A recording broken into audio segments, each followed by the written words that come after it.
go. Okay, welcome to episode 10. This is the 10th episode. It's episode 10. Yeah. The 10th episode. What's this? It's a little meat man face.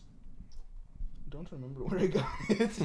Should I know this man? No. I don't Okay. know. I don't think he's from anything.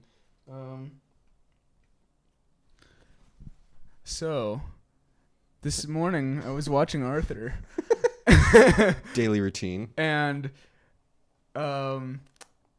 it was like a YouTube video, and it was like a recording of someone's VHS. And so at the very last second, it cut to this like in between bumper on some like it wasn't PBS Kids. It was like some weird channel that was just like renting out Arthur or something.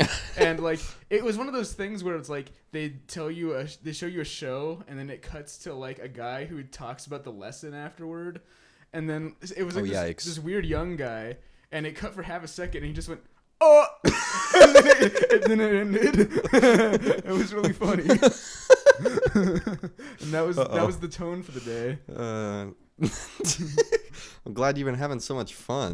I've been feeling great. That's lately. quite a tone. I've been feeling really good about myself and my life and things going on. Oh, that's wonderful. And people in my life that I love. I'm going to close the door so your good feelings don't get out.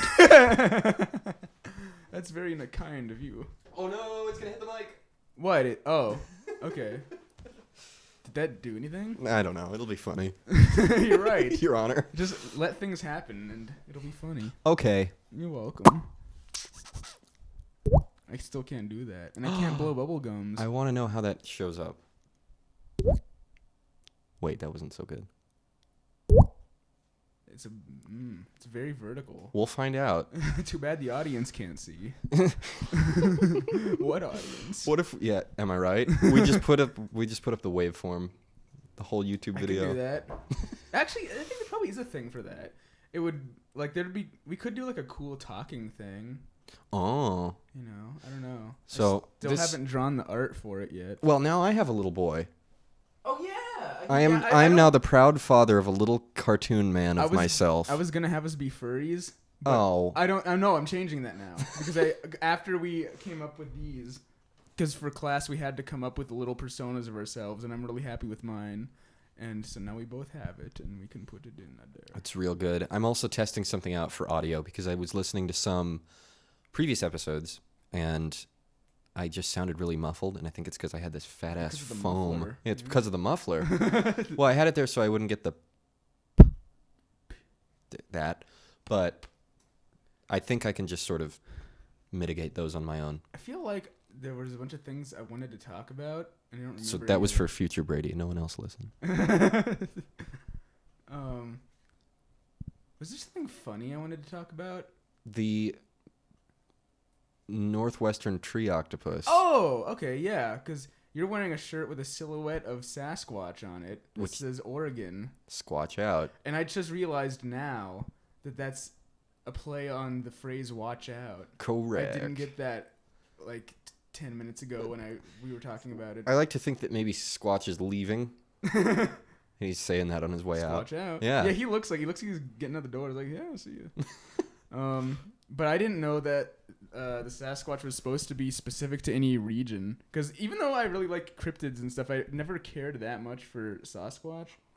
He is rather generic. Yeah, I just hear about him all the time. It's too mainstream. Yeah, exactly. I mean, I don't know. He's kind of cool to think about, but he's not as cool as a lot of the other cryptids. He's good as a thought cryptid. What is? Like a thought experiment. Okay, I thought you were meaning, but not in practice. I thought you meant like the THOT thought. A thought cryptid. Have you seen the bumper sticker that says Bigfoot is real and he tried to suck my dick? No, that's weird. Mm-hmm. Anyway, tell me about the tree octopus. I've never heard of this. Okay, it was a thing in like. Sounds like a middle school thing. I remember seeing it in middle school. I don't remember when it when it started. It might have started even in the 90s or something. I haven't done the research on it, but I remember I was in middle school when I discovered it, and it's just a website that says save the northwestern or the whatever Northwest tree octopus, and it has these really bad photoshops of an octopus living in trees, and it's like this whole long article of like this fictional endangered species, being posed as if it were real. And I even think there was like a donation thing, so you could donate to the cause or something. And I think a lot of people fell for it and believed it. And I believed it when I was little, and I was like, "Whoa, that's so creepy." I made my money the old-fashioned way. By scamming idiots on the internet. Yeah. through the tree octopus. Yeah. But anyway, I don't know. Wait, why were you on this website? I don't. Someone showed it to me. There were a lot of weird things. The internet has changed so much. It was like different not even like 10 years ago. We had a whole different like vibe and environment. It's a different kind of cesspool now. Yes, exactly. I prefer the old. Maybe it's just Now it's nostalgia subtle. glasses. Now it's subtle misinformation. Yeah. Before it was like it was Blatant in your face. misinformation. Correct. That's how I like my misinformation. Blatant. Like my coffee. Just gonna laugh into our mugs this I had episode. a gorilla dream. Oh, tell me. Yeah, it was. I had I remember you mentioned it. Oh, I remember it, but tell Yeah, it again. okay. I'm dying to hear. Well, so the prelude is the day before. I'm gonna lose. I was doing my homework, and then I got on a sidetrack of watching videos of monkeys on YouTube, and specifically videos of people showing monkeys magic tricks and psyching them out because the monkeys were dumb and they couldn't figure out that it was a magic trick, which was really entertaining. And then I had a dream that night. Oh, the other thing is you showed me that meme of the jelly. I think it was Newman's or something that had a gorilla on it, and then on the back it said like, his hands so soft, his mouth so subtle, and something else weird like that. But then it was a long spoon. Yeah, that's true. It was like I think we're starting to become friends, but then again, it was a long spoon. Yeah, something like the that. weirdest thing I've ever. I still don't really know what it means. I love it. I knew you would. But anyway, I think that babe. very night I had a dream that I was in like this big white room, and I had a monkey who was either my friend or my pet. He was a gorilla, like a full-sized normal gorilla, and he was like my friend. And I was so comfortable with him that I wasn't afraid he would hurt me, and I could just like run and jump into his arms, and I could like cuddle with him, and we were just like rolling around and playing on the floor like a bunch of babies, and it was really fun. It was a feel good dream. Like I felt so happy with my monkey friend. That's fantastic. Yeah. If only it were legal. That is you can actually be friends with a monkey. not in America. Coco Chanel and other lady did it. Jane Goodall was British. Coco Gorilla. Oh, you're right. She's British. Mm-hmm. You need a license for that here. Do you really? No, I don't know. License? I'm making a dumb. You probably do. I'm making a non-gun control joke. Oh. A weird anti-joke, vaguely related to guns.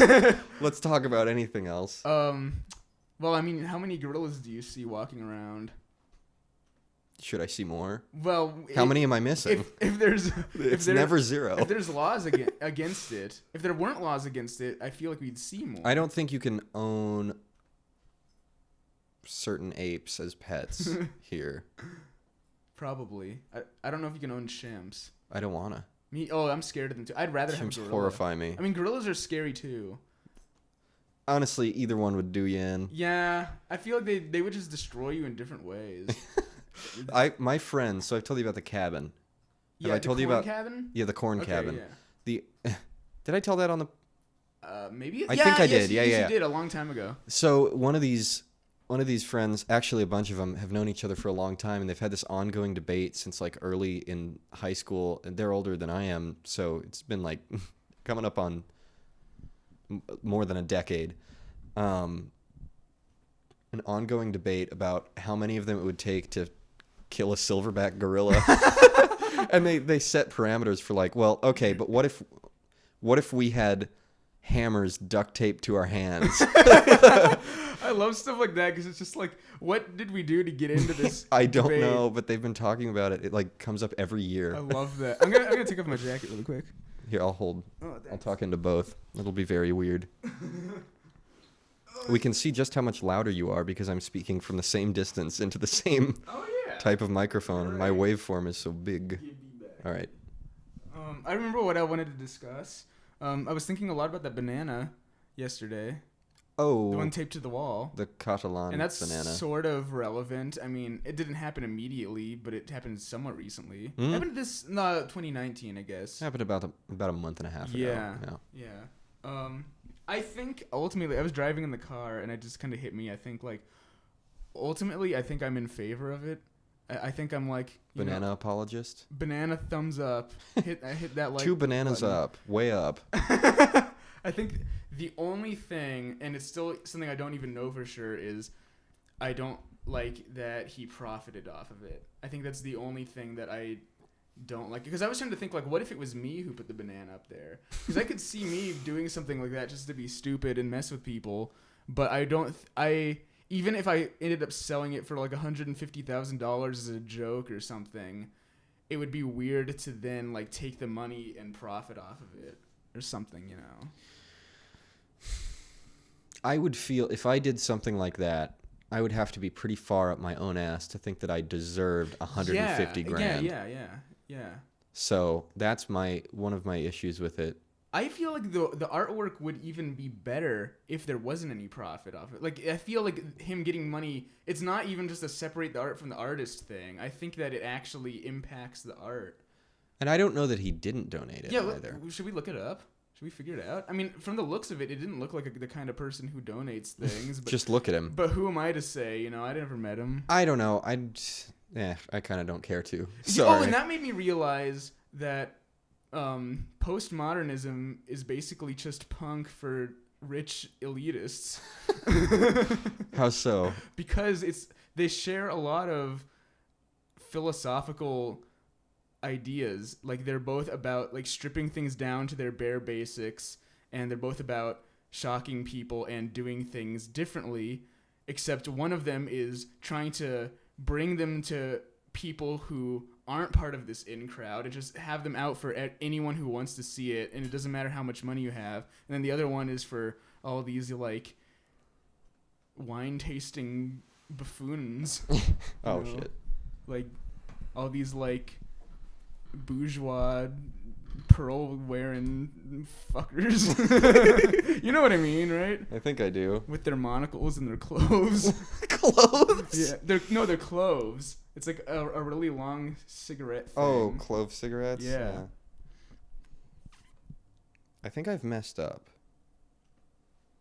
My mic point down. Oh. All right, we're good. Okay. I Because guess you're right. There are also some things that are like Andy Warhol, who was like really influential to punk, which came later. Like, he was also big with like the postmodern people and stuff like that, and like the modern. Actually, I don't even know if he was there when postmodernism actually really happened, but he was definitely an influence on that kind of culture and that like kind of thing. You know, he kind of had his foot in both worlds. I'm realizing that I've forgotten all the dates. I can never remember dates. That's one of my worst things to remember. I sometimes can remember big chunks like decades, like this happened in the 60s and 70s, but I can't say postmodernism started in 1961 or whatever, you know. Yeah. I don't remember that. And I don't think that stuff's really that important for a discussion like this, you know, when someone could just look it up. You know? Yeah. But it is interesting, I think.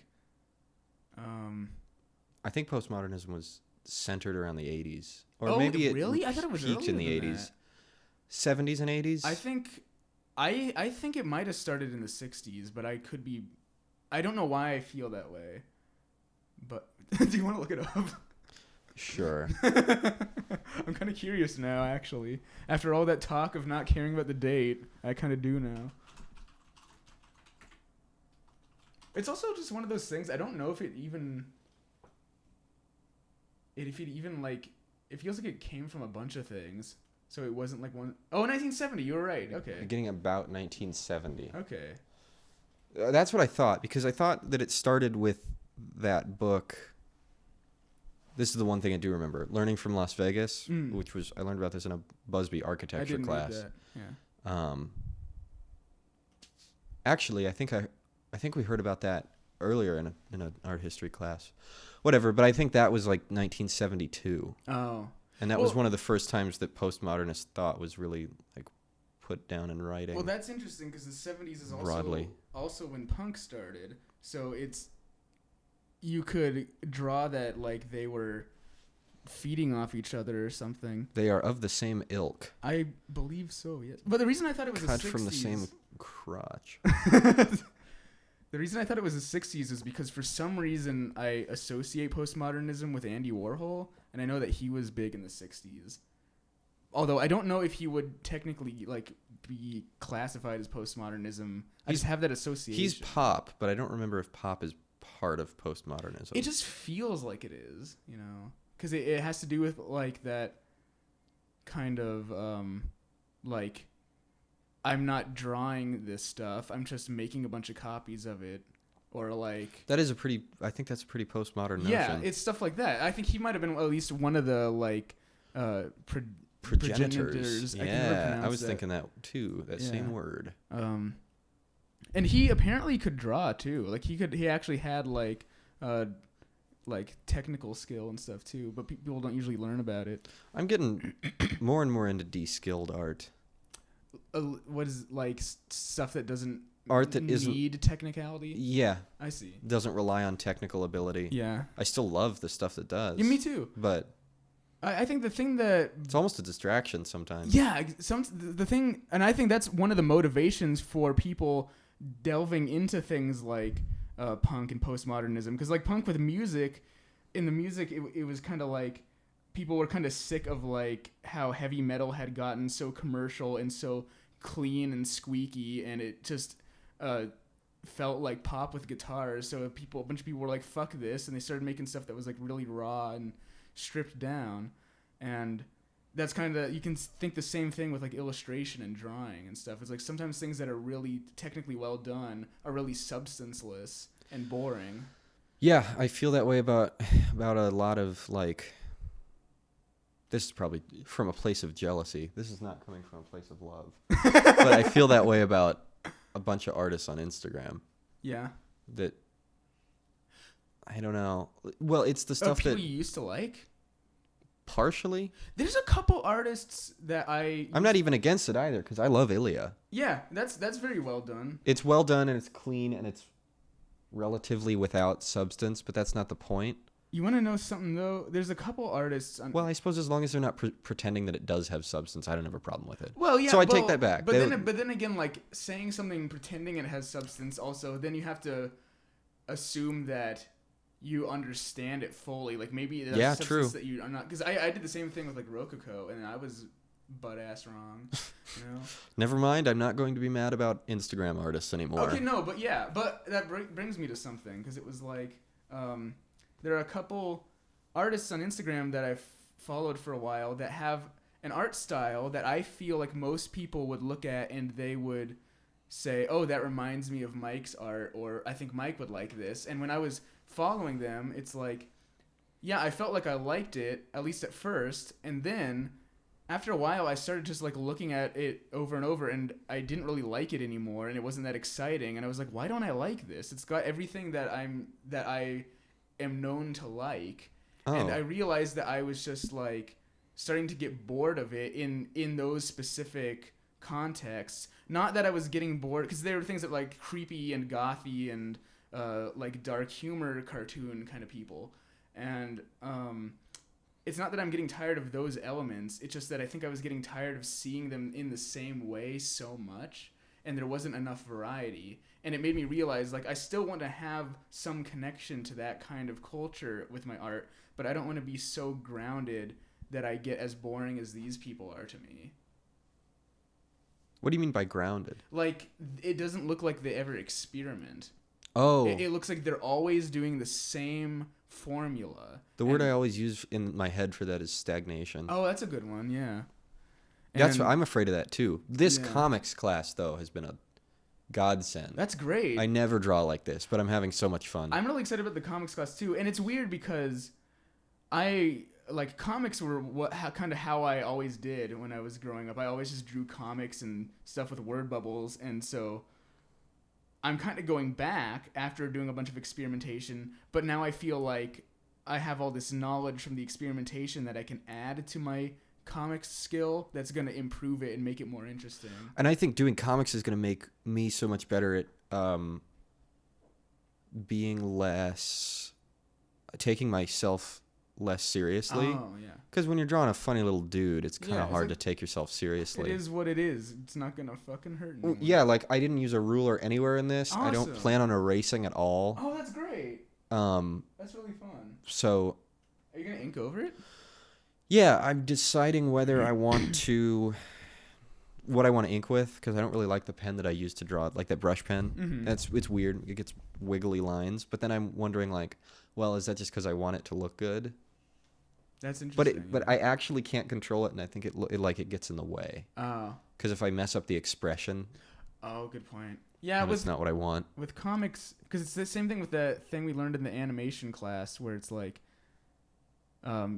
even with comics, like sometimes the detail you want to hold back on, Mm-hmm. depending on what your goal with the comic is. You know what's been surprising me so much What? is how good we are at making faces out of shapes. Oh yeah, I know pareidolia, Yeah, yeah, right? yeah. But like I was drawing one where I'm like my little character is looking kind of snooty, looking snootily away from a Rothko, Yeah. and I changed the eyebrow like 60 times. Mm-hmm.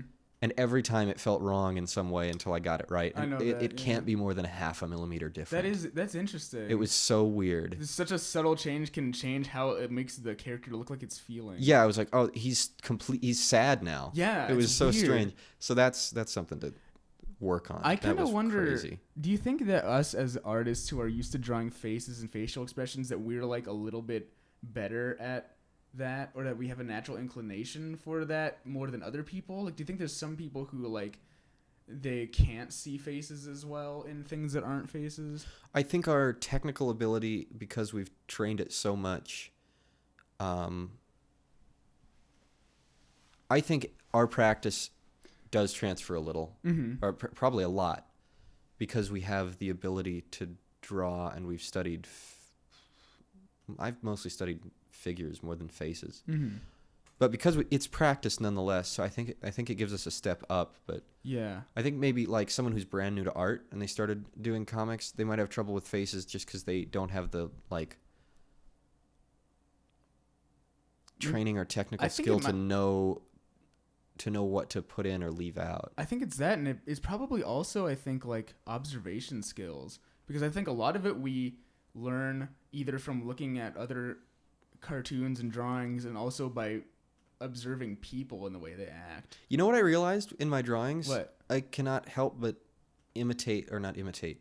They end up looking like poses that I've seen in Calvin and Hobbes. Well, that's okay. I mean, like everything I draw is always from people that inspired me. It's like, because it's like when you're little, you look at that and it becomes a symbol of like this emotion. So then it's stuck in your head that way. Yeah, and I mean, I'm not complaining. I think Bill Watterson is the greatest ever. Yeah. For like For newspaper comics newspaper specifically, comics, and there's no one beyond even that. close. No, Like, he's he's- the only fine artist in the world of newspaper comics. Yeah, I'm Period. convinced. Maybe the guy who made Bloom County is a little bit up there, but I still think Calvin Hobbes is much better. I need to get like my parents have a bunch of Calvin and Hobbes books, which I grew up reading. Yeah, me And too. I need to get at least one of them because they're so good. Mm-hmm. That's It's not hard to find. You No, probably no, get one not at the- all. At the bookstore. yeah, On but I just campus. meant my mom was like, take any of those that you want, and I just keep Uh-huh. forgetting to do it when I'm home. Can I pause so I can go get more coffee? Absolutely. Would you like some want more to fill also? me up? Yes. Yeah. All right.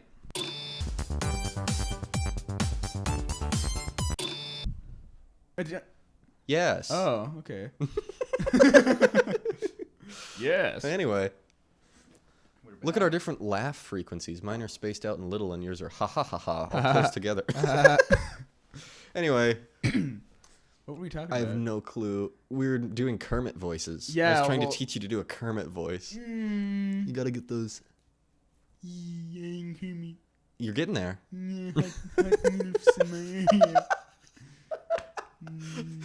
Mine sounds like a scary old man Kermit. It doesn't.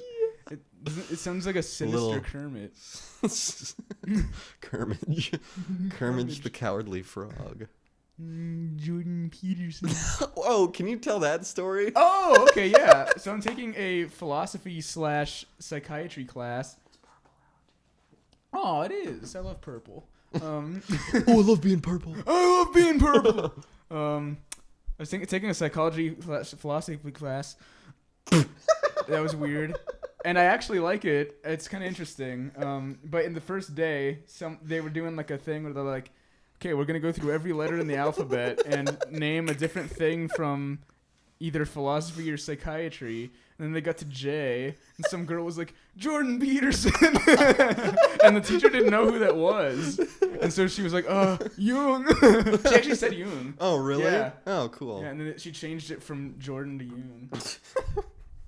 And I was like, ooh, cringe.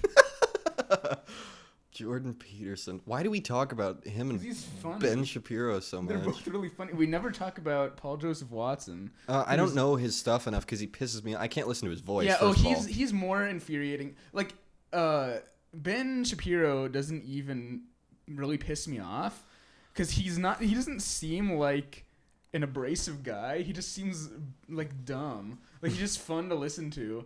And Paul Joseph Watson feels like a jackass though. Yeah. Like, he feels like he's full of like vitriol. But then you know what's weird though? Like forgot his name. The gay frogs guy. Oh, Alex Jones. Alex Jones doesn't make me mad either, but I think it's just because he's so absurd that Yeah, it's. he just makes me laugh. Yeah, I know. I don't even hate him. He's just. He almost like I just can think of him as a parody, even if he doesn't think of himself that way. If I met him in public, I would like. I would not even. I would just laugh. Yeah, I know. I would just be. I would be excited. Be like, whoa! I mean, I wouldn't go up and ask him for his autograph, but it'd be an interesting thing. I wouldn't like feel threatened by him or anything. I saw this video of him being shouted out of a barbecue place in Texas. Really? Yeah. What was he doing? I don't know how it started, but somebody started recording, and it was all these Texans who were like, "We don't want your shit. Get out of here." That's And he was interesting. throwing a hissy fit and saying they were all un-American and gay. That's really. You know, because that's the same thing. Did you know that? Wait, I don't know why I started the sentence with "Did you know that?" I was gonna say that's weird because I thought Texas was like a really conservative state. I think it is more so than others, But I but don't even know if that many conservatives take him that seriously. well, maybe he's they just do. so you'd have to be so crazy. It's like the far red right pill to- community. yeah. Yeah, they're the Um. mascots of the red pill community. It's like the chode community. It's true. Yeah, Infowars. Oh God, Who's the other guy? he's so militant and Yeah. like fear mongering and Yeah, and red. red. I was just gonna say Oh shit! Yeah, he's always red, and he tries to sell you his man supplements. his enreddening supplements. In only 2 weeks, Robert lost 2 weeks. That's one of my favorite That is pictures funny. ever. Yeah. Anyway, Funny fat man. funny men lose time. Not wait, only time. Just like Enya. Is there a song about losing time? Only time. Anyway, I only know Day Without Rain. good choice. Yeah. We're only at 28 minutes. I We've was- lost our touch. I was going somewhere with this, and now I lost the ball. Jordan Peterson. Yes. Alex Jones is too funny. Texas is conservative. Conservatives don't take him seriously. Red. There's probably gays in Texas. There's gay conservatives. I'm sure there are gays in Texas. Have you ever heard of a cowboy? Cowboys, they're also on the same spectrum of so straight they're gay or whatever. It's so macho it cannot Yeah. not It's be like gay. hair metal. It's like the same thing. It's like super fucking gay. But it's also it's like so masculine that it's feminine or something. Doesn't cowboy, like being a cowboy, have like a really deep queer history? Does it really? I would love to know that were true. I don't didn't know anything about that. I've never heard that. Because usually sometimes when I think of cowboys, I think of like Clint Eastwood, like I'm a gruffy. But then again, it's also like, and I like Clint Eastwood. Well, not necessarily as a person, but as an actor. But then I guess there is kind of like a gay side of cowboys because it's like they are kind of feminine and they like fashion and they. You don't have to be feminine to be gay. No, I know they're not, but there is like kind of a connection. There's at least some kind of connotation. Yeah, I'm thinking I know there's masculine gays. tons of them. Thank God. What was I thinking? Never mind. I would love to find out more about That's the tone for this episode. masculine gaze. Oh. Yeah. I would love to find out more about the queer history of cowboys. Me too. But I don't think we have time. Mm-mm. I don't want to just be typing all episode mostly. No, yeah, we shouldn't do that anyway. We'll leave that up to the viewers to read the gay history of cowboys. They probably like that stuff. Mm-hmm. There's no one. It's just us. It's just us. We're the viewers. We're the gay cowboys. We're the gays. We're the gay cowboys. I said gags. We're the cow gays. This is the bovine gaze. Oh. Well, Do you want to talk about... So much has happened since the last... installment. Yeah. Like, we've had so many adventures. Some good, some bad. Oh, yeah. I don't want to talk about all of them. Understood. But do you want to talk about my art getting vandalized at the end of the year? We didn't talk about that. Yeah. That happened after the last episode. Yeah, take it away. That's the most like up close and personal I've ever been to an art scandal in my Isn't whole that life. weird? Yeah, I know. It was like that was so weird. Okay, so we talked about Okay. we talked about my Hobby Lobby thing, which I haven't put into action yet, but I have been working on it. This next spring break is when I'm gonna buckle down and I'm gonna finish them all. And I'm gonna print some more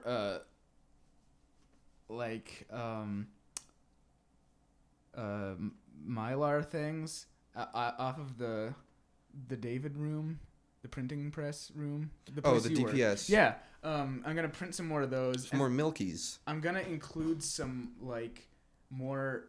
a couple like female criminals because I feel like Why it'll let the even it boys out. have all the fun? Because I found a story about a female pedophile rapist school teacher, and I also recently found out about a girl school shooter which is a thing that people don't hear about as often. You're right. I can't think of one. Which happened in I want to say 1967. I don't remember her name. 67? Something like that, or 76. It was either. That's it was so one early. Of those. It I was always think of school shootings as a modern. people always problem. think it happened before Columbine. But Columbine was like the biggest and scariest, and I think that was the one that killed and injured the most people, but it wasn't the first. But it was like the most influential, and it's the one that all the modern killers look back at as like heroes now. And I think part of the thing with that is like all the media attention they got, like Columbine specifically. We really didn't know how to handle that. Yeah, We were like, ooh, let's make these killers famous. There's like a weird. I don't want to sound awful because it's like I'm obviously not in favor of that kind of thing, and I don't encourage violence of any kind against innocent people. But I kind of think that the wake-up call was good for people. I only wish it could have come to us in a different way. No, I think you're right. And I kind of feel like, If I'm not trying to suck my own cock. Don't try. But it's not worth the effort. But it's like that's kind of what I want to do as an artist, is I want to deliver the shock that I feel like people need without doing it in a way that hurts people. You want your art to feel like a school shooting. Kind of. I never thought about it specifically in that way, but I think That's a horrible way to frame it. I just had to do it. In a weird way, though, you're kind of. But no one has to actually get hurt. Yeah, so. exactly, and that's I think what makes it okay. Or I suppose that's not a bad goal technically. It's the shock of the school shooting. I think that was what could be turned into a good thing. You're right. I think that's what kicked off the investigation into the mental health crisis. Yeah, I think so too. I don't know. Or it's part of it. Yeah, because I mean, it's probably been going on for a while, but it's definitely something people always bring up in the discussion is Columbine. Yeah, I wish. And they were incels too. They were like early incels. Well, that's also another thing because like incels have probably always existed too, even back in the like 1600s or whatever. Absolutely. There was people who felt entitled to other people's attention and sex and stuff. Back then they were just called dudes. But okay, so one of the things I did was I wanted to do something about like Nazis and like far right ideology, and I wanted to my intention was to draw a parallel between excessive patriotism and nationalism.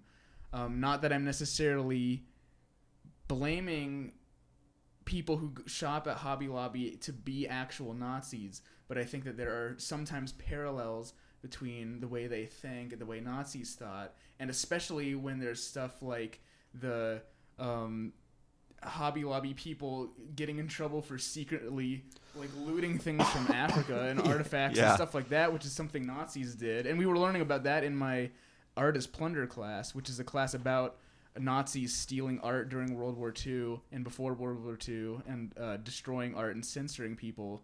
And so it all kind of comes together again. But anyway, what I did is in Hobby Lobby, there's a piece of wall art that's just an American flag, and it's kind of like grunged out, like with the the weird print markings and stuff. And then in really nice font on top, it says, "I stand for the national anthem." And so Would you like a cookie? No, I'm trying to lose you're my right. fat jiggles. Very well. Carry on. I made one that was that exact thing. You're crumbing in my bed.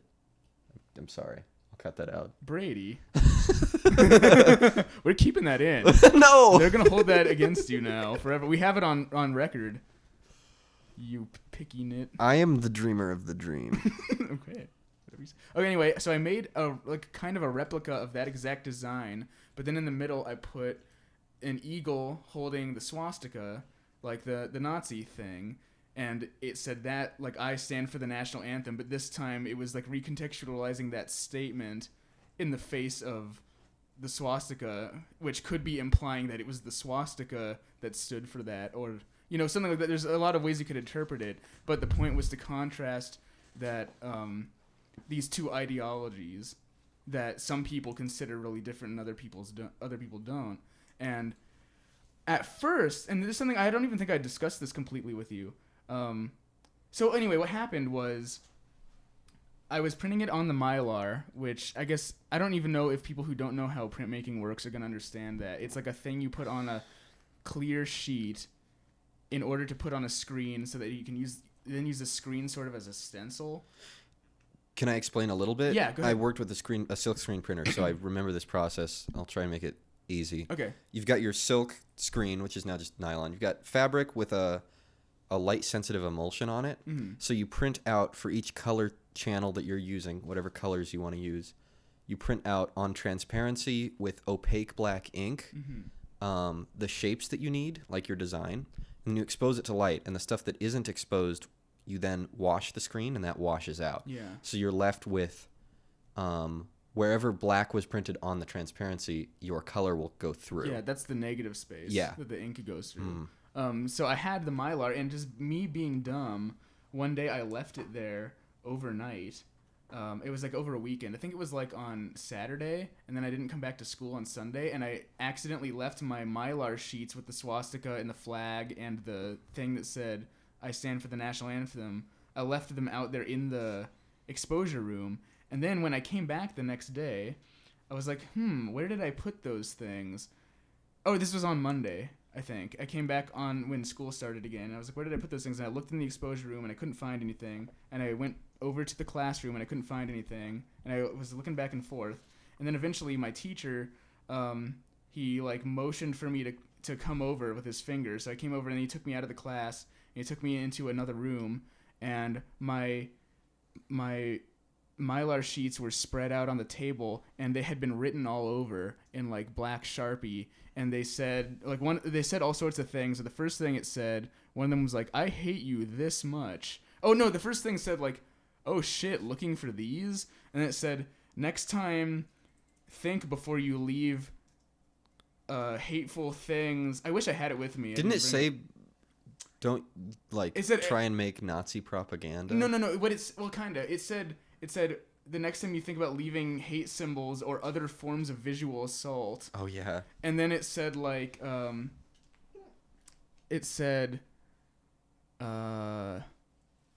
this kind of imagery suppresses our ability to be creative and to grow as human beings. And then it just started going into all this incoherent stuff about like Black Lives Matter and all cops are bad. They just started like Ranting all their ideas out. And some of it was stuff I agreed with too, which was weird because I think they thought I was the enemy. Oh, there was another weird thing that was it's okay, your hiccups can stay. There was another weird thing in there that was like this is what this is an important thing. It's like Go ahead. So before, I think what we thought was that they mistook what I was making as Nazi propaganda. And now I'm not so sure that's actually what was going on. Because when I was reading it, there was a statement that said something like, I, as a white person, often sit back and listen quietly to the voices of minorities instead of being so loud. And then it said, think of the kind of art you could make if you didn't feel like you had to prove yourself.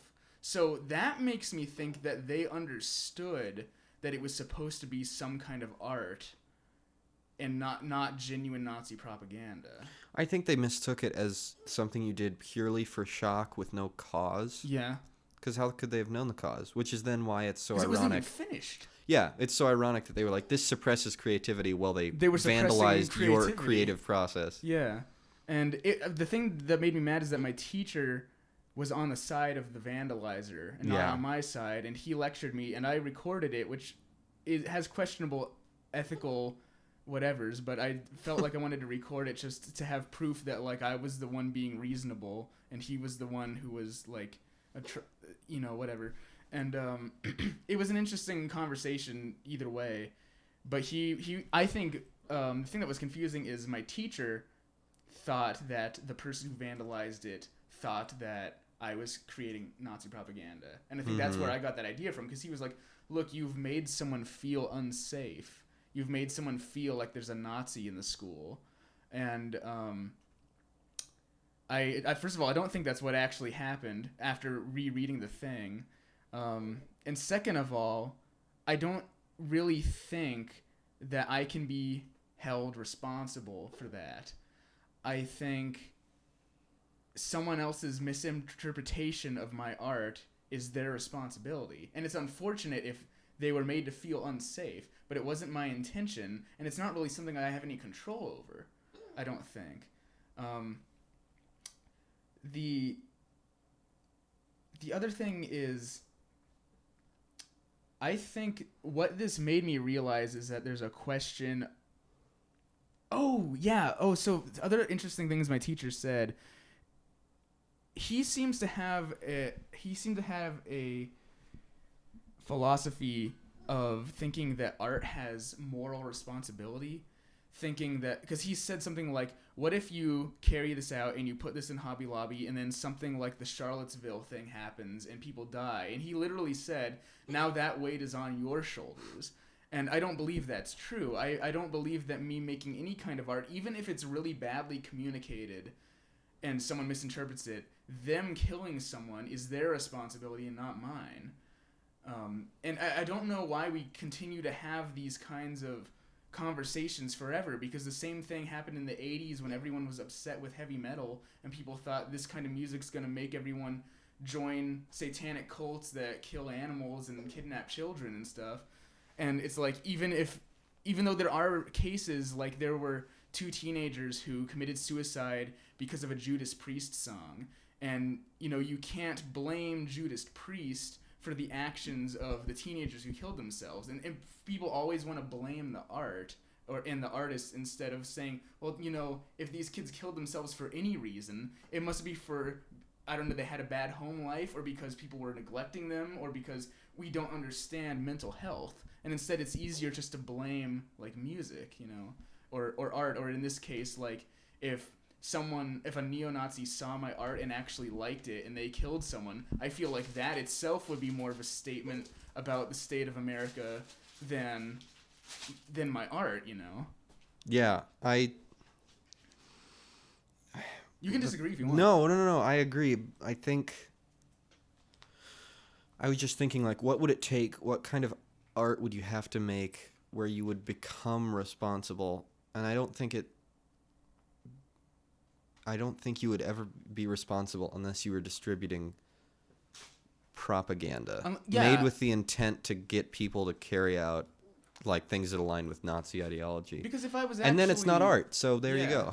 go. And I think like if I let's take this to like a weird theoretical extreme, because I really do believe anything could be art. Anything that you want to call art and has an artistic like, intention behind it is art. So if I had decided that I wanted to kill people and then call it art, then no one can really say that it isn't art because no one is an authority on art, but that also doesn't mean that it's okay. You know, in an instance like that, I would say that's art that hurts people. Yeah, you're right. And I think this gets back to what you were saying about how art has this connotation of like godliness. Yeah. Or like it's at an elevated plane. Yeah. And I just don't think that's true. Yeah, art can be shit, It's an incredible literally. thing, Yeah.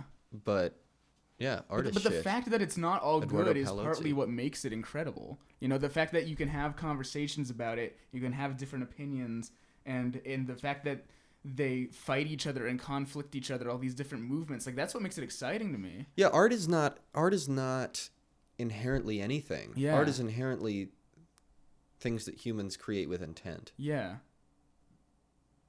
I think that's pretty much it. I think all you need for something to be art is it needs to be communication with intent. Because if Yeah. I think that's literally it. Because if you're not doing it on purpose, then someone else could come and decide that something you did on accident is art. But then that would be where the intent is. Mhm. But if you take a shit in the woods and run away and nobody sees it, then that shit wouldn't be art. You know, it would have to be either unless someone came and decided it was art, or you decided it was art when you were pooping. Then that's the only things that would make it art. It's like quantum physics; like it requires an observer. Oh yeah. You know, Yeah. and but yeah, art can be bad and art can hurt people. But I don't think that I'm hurting people. No, I certainly agree with that. I don't think you're hurting Even people if with like this. emotionally, even if it causes some kind of negative reaction in people, it's like I feel like that. I feel like being confronted with disturbing things offers people an opportunity to grow and to rise above that challenge. You know, I feel like Nazis creating propaganda also, I don't think that's the worst thing about Nazis. It's a bad thing because it can recruit other Nazis and stuff, but the thing that makes Nazis bad is that they're violent, and if they're in power, they'll control people. And those are the things we need to fight against. It's like swastikas are not the worst thing that Nazis have ever created. It's just a product of them. It's just a side effect. You know, swastikas can't actually hurt people. And that doesn't mean that I'm going to start like wearing swastikas around for no reason with no context to show that I'm not actually a neo-Nazi. But even if I did do something like that, I would still believe that I wouldn't be responsible for hate crimes. If I would just be being stupid if I did that. Yeah. Yeah. Yeah. What was I gonna say? I don't remember. I don't think it falls on you that someone is angered by something. Yeah. Um, Even if it is something that's universally known to be angering, or even if it is intentionally supposed to be angering, it's like, I think, oh shit, I forgot what I was gonna say. I had something kind of interesting to say, and it like flew out of my mind. What were you saying? I was talking about anger, but I was then thinking like, well, there's got to be some times when anger is justified. Well, Do you think that? no, I think it's purely individual. I don't think there's ever a time where it's objective. Like, there are times where it's more understandable for someone to get angry, like maybe with the thing I'm doing. And I understand that it's going to make people angry, and sometimes I think that's okay. Sometimes I think it isn't. But I still would always say at the end of the day, how you react to something is your responsibility, or at the very least, it can tell how you react to something can tell you about yourself. It can make you think, why does this elicit this emotion in me? You know, And if you don't do that, then sorry, you know, that's too bad too. Because I don't want to ever claim that what I'm doing, the art that I make, does this to people. Like, it makes people change their minds or makes people better critical thinkers. It just offers another opportunity for people to do that. Yeah. You know. That's a good nuanced take there. Thanks, Broseph. Yeah, I got you. Yeah. I don't know if we're just saying and ooh. I can cut all the ums out. But I think the ironic De-ummer. thing is, like, I feel like the person who vandalized my art was acting like more of a Nazi than I was, because like Nazis are famous for censoring art Yeah. and being afraid of symbols and afraid of things that threaten their ideologies. And so like anyone who knows me in real life knows that I'm a very anti-Nazi person. One of the least Nazis I've ever met. Thank you. I'm very happy. Yeah. To hear that. And the other thing that came up is I never found out who the person was who did it. And I took the Mylars home. I reprinted them, and I also saved the ones that were vandalized. And I think I'm gonna print those and make art out of those too. I don't know exactly what yet, but just as like a kind of way of saying, like, you didn't stop us. But we never found out who the person was. I did get financial compensation. Sorry, I'm hearing the mesothelioma in my head. Because I talked to some guy who was in charge of the art stuff here, and he was like, okay, we'll give you your $50 back, because that's how much it costs to print the thing.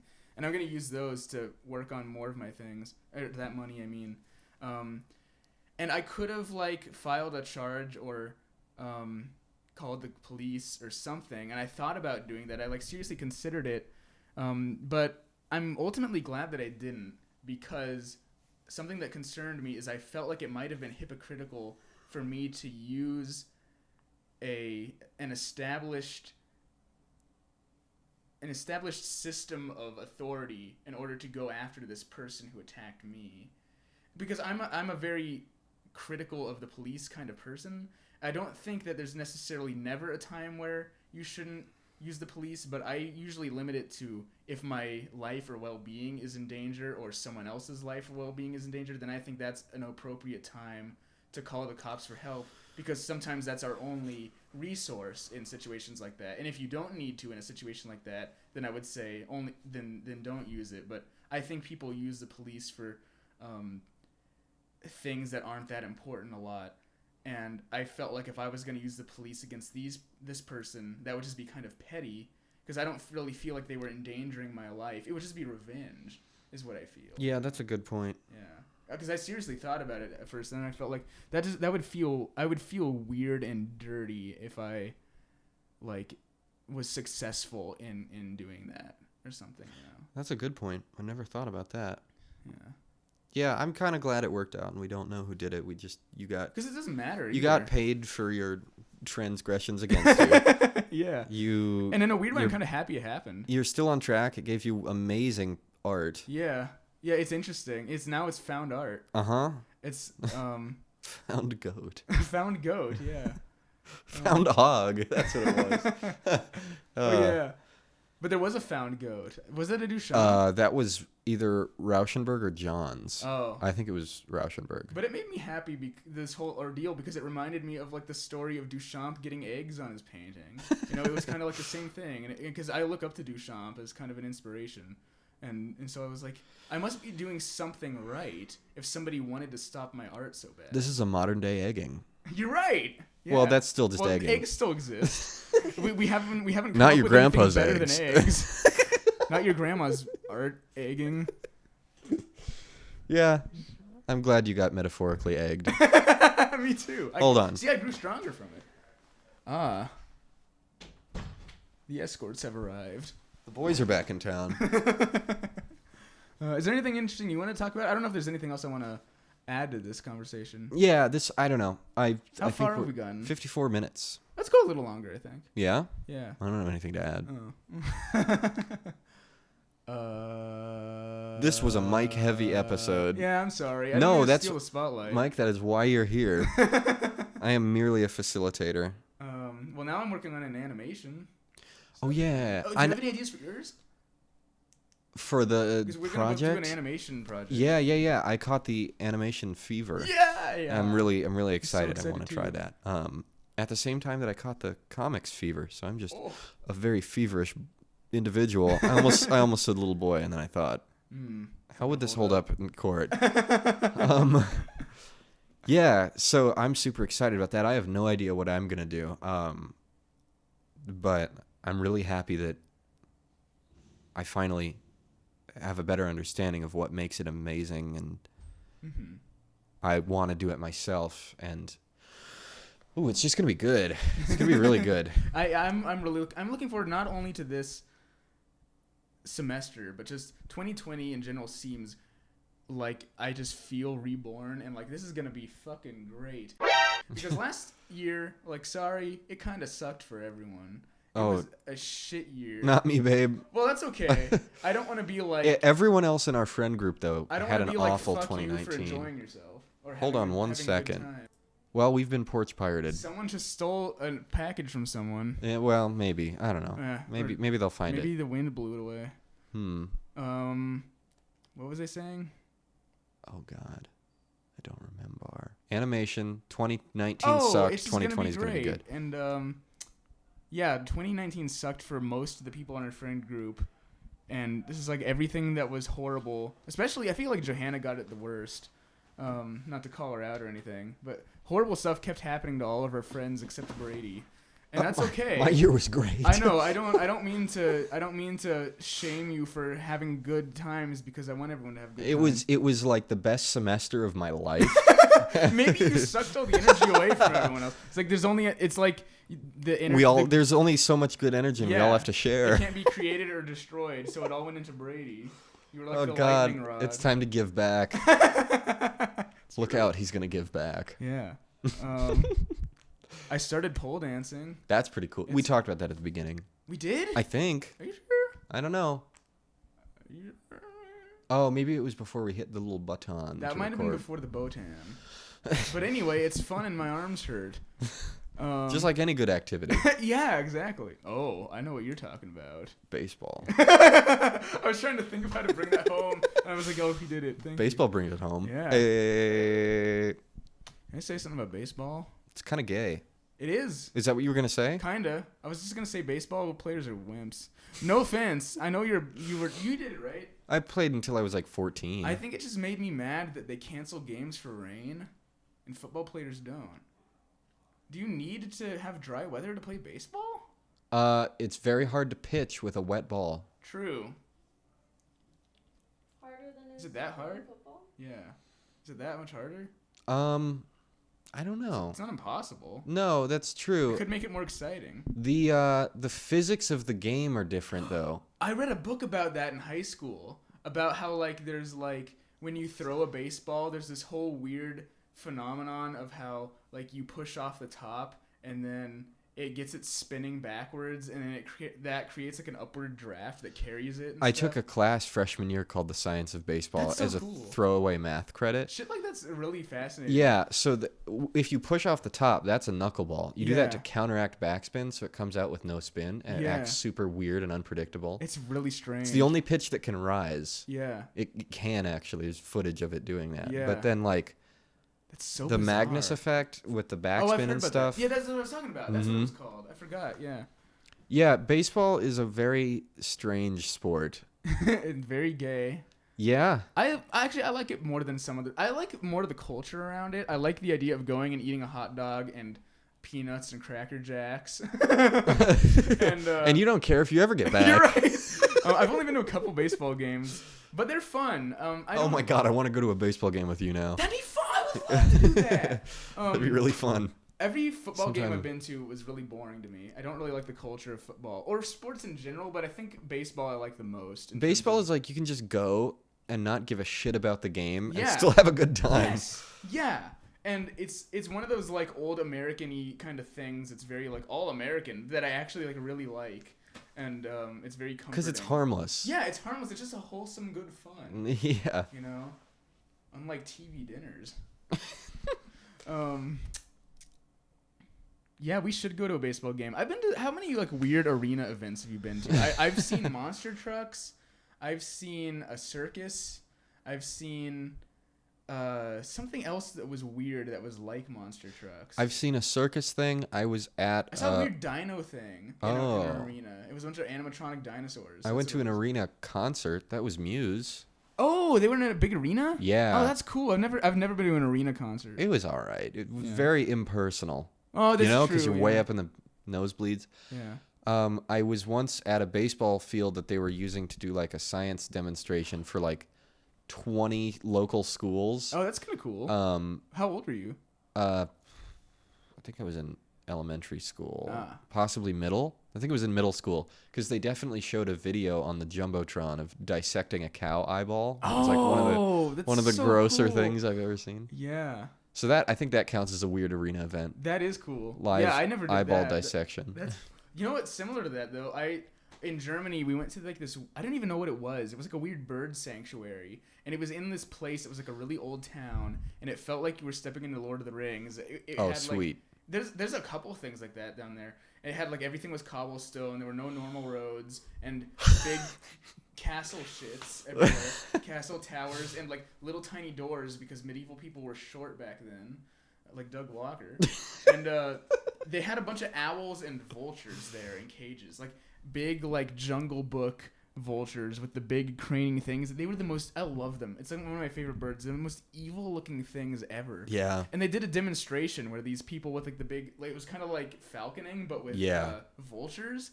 And like they would let them just like fly around this big, because we were up high on like a castle type thing. And they would fly around and then come back. And one of the guys had like a dead mouse, and he held it in his hand. And instead of just giving it to the vulture, he held it so that the vulture had to like rip it in part in front of the audience, and then he had the other half of the mouse, and he just like threw it like down the middle of the audience, and the vulture went like, flapped really violently in the middle and grabbed the thing and flew away. It was really exciting and cool. I really love birds of prey. Me too. I suppose, whatever. I was gonna be like, are vultures birds of prey? I don't know, because I they think so. carrion, whatever, What does carrion mean? dead exactly? stuff, I dead would animal Oh, cark. you're right. I guess there is some debate. Yeah, whatever. I like hawks and vultures. They're all cool. Yeah, I hawks just remembered another feature of that weird science event. What? They tossed. You know how you're never supposed to make dry ice bombs? Yes. They tossed like dry ice and water a little bit into like a plastic trash can with one of the lids seals down, and then they were like, get ready, and then there was this enormous bang and the lid flew like 100 feet in the air. Oh, it sounds awesome. It was pretty cool. It Was was it supposed to do it was that? shockingly loud. Yeah, that's why they tell you not to do that, because Wow. you can go deaf. They're so Wow. loud. That's insane. I just remembered that. I have this you- image of being in a stadium, an open roofed stadium, in like That's really in fun. school. I've heard. I've never done it, but I've heard that if you take two 9-volt batteries and put them together, then they'll eventually explode because there's like no resistance between the energy just going back heats and forth. up? It just goes. Yeah, it heats up. Either it will like explode or it'll catch on fire or something. It'll just go. Well, date night. Yeah, we'll go to a baseball game and Blow up 9-volt batteries. Yeah. Oh, I got a foul We just ball called it a once. bomb threat. Really? Yeah, but I didn't exactly catch it. It was like I think it was the first baseball game I ever went to. I think it was Diamondbacks. It was here in Arizona, and I brought my. I was little, like 8 years old, and I brought a glove because I really wanted to catch a foul ball, and I sat there the entire game like this, not even when there was a chance, just in case a foul ball would come. He's just holding his arm up. Yeah, I just held my arm up with my glove as long as I could. And then eventually a foul ball landed into the hands of this old guy who I think might have worked there. I don't remember because he was standing up and he was in the middle of the aisle. And he caught it and he saw me doing this. And so he's like, hey. And he just tossed it over and I got the foul ball. And so I got it kind of like transitively through an old man. It was cool. It still felt special. Oh yeah. I've only ever had one like major league ball tossed to me, and I was at a fall league game. Arizona, I think, is one of the only places that has a fall league. It's major league players just in the off season. Oh yeah. and we were just out, and it's always super nice because it's super pleasant out. Yeah. And we had these seats in the, like, beyond the outfield wall, elevated. There was just like a grassy hill, which is pretty common. So we were just sitting out there, sort of picnic style, and somebody hit a deep fly ball, and they caught it. The outfielder caught it, and then all us kids clambered up at the fence, and we're like, ooh, and we were holding our gloves out. And I played baseball, so I always brought my glove to the game because I was Yeah. like, I don't know. And the outfielder, I don't remember anything about the teams or whatever. He tossed it, and I just happened to catch it. So to this day, I wonder if it was actually meant for me. I think I just ended up like using it for practice, so it's not like I cool. savored it or anything. Yeah. I found two just outside a stadium one time. Really? Like, got like fouled out. Yeah, I guess they're not really that special. They're not. It's the moment that's special. It was. 'Cause I don't even know where that baseball is. I don't even know if it's in my house. That really. Like I've got such a clear image of you sitting there with your glove up all game long, like they're putting you on the jumbotron. They didn't Like, do look that. at this kid. At least not as far as I remember. I don't think I've ever been on a jumbotron. I got to be on the field with a player one time. What? Mhm. Oh, that's cool. Yeah, Why? his name's Craig Counsell. I don't remember why. How old were you? He was like 8. Oh, I got a basketball. And he said to me like, when we were on the jumbotron, he was like, "Look, you're on TV." He was a really nice guy. I it then a saw him dream? like, yes, That's I'm awesome. positive. I then saw him like 5 years later at a sandwich place, and my mom insisted that he give me an autograph. That's fucking cool. There's one more thing I want to talk about, but first I want to say I have an autographed basketball from one of the Harlem Globetrotters. Oh, cool. I don't know who he is because I don't know their names. I'm not that big of a fan of the Globetrotters, and I was little at the time that I got this too, that I even know their names, and I can't read the writing either. So it's just like this is. So I'm like, I don't know who you are. But Thanks. the other thing is I have a weird history of getting autographs from. I don't want to say unremarkable people because I don't think You that, have a history of getting autographs from C-list celebrities. Yeah, kind of, because it's like Deftones singer. That I didn't get his autograph. Did I ever talk about that? That I met that guy? I'll talk about that at a different time. But I fuck.